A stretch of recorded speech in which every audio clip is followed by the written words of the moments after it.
Good afternoon. I hope you guys are having a beautiful weekend. It's a Saturday afternoon today. Okay, this is a trade that I took almost 3 weeks ago, and we are sitting at 54K from 12,000. That's almost 500% in profit. So I wanted to just show you guys how you can analyze and have such huge profit takings and know the factors behind all of this. So going into it, this is what's going on. We are sitting at that March, and reflected with the blue box, it's our key area. If the price drops below that, I'm going to close my position, because most definitely, it will be going back to where we started. But having said that, though, I don't expect it to go through that blue box, because we have reasons behind it, strong reasons that the furthest that it can go is that blue box.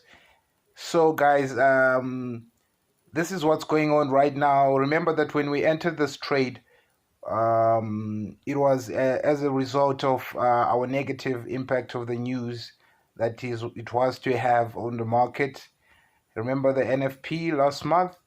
It had we saw some negative figures coming in there, and we had to realize and know that the market, the euro, it had to rally. Why? Because NFP it's a major factor. Because remember, NFP,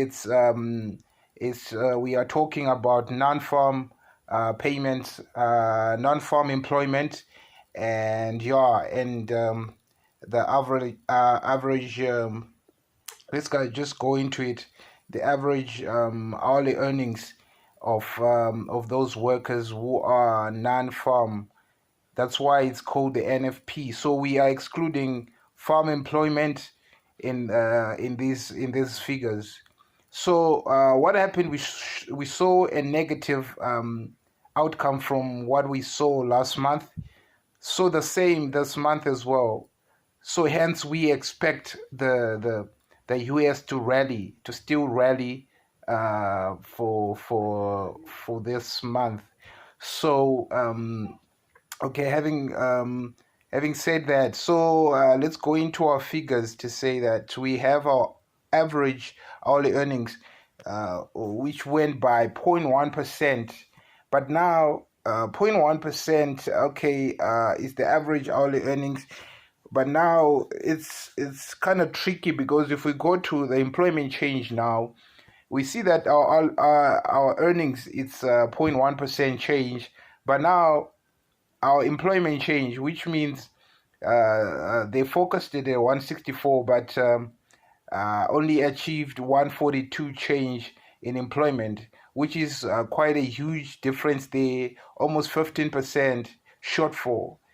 So if you compare the two, 0.1% and 15%, we know that this data it's mostly it's gonna mostly impact the currency in a negative way, because there's a change of 15% there. There's a shortfall of 15%, then an increase of 1% on the earnings. So basically, and earlier this week as well, we saw that the data there as well, we see a shortfall of about that's almost 40. That's almost 50% shortfall again on employment change.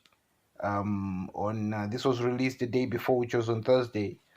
So, guys, this is what's going on with the USD now. We have explained this with the NFP last month, and right now again it's happening, and I can tell you for sure that it's going to rally. So coming to this week, we need to remember, you need to wait for your technicals to align with what you expect according to the economic indicators for you to be able to execute your trades with accuracy. I'll come back and explain the CAD, the Canadian dollar as well. We are seeing there some negative numbers there, negative numbers, and already from our charts we've seen that the CAD have been losing ground, especially against the Japanese yen. Of course, that has to, depending on what's happening with Japan, we will expect the Canadian dollar to be losing most of its gains based on this data. So, guys, this is what's going on now with the Euro USD. So, coming to this, hope it will help you make your decisions coming into this new week. Yeah. So, guys, have a blessed weekend. Remember to subscribe to the channel and feel free to comment and ask questions if you have anything that you don't understand. So, guys, have a blessed weekend until we see each other in the next video.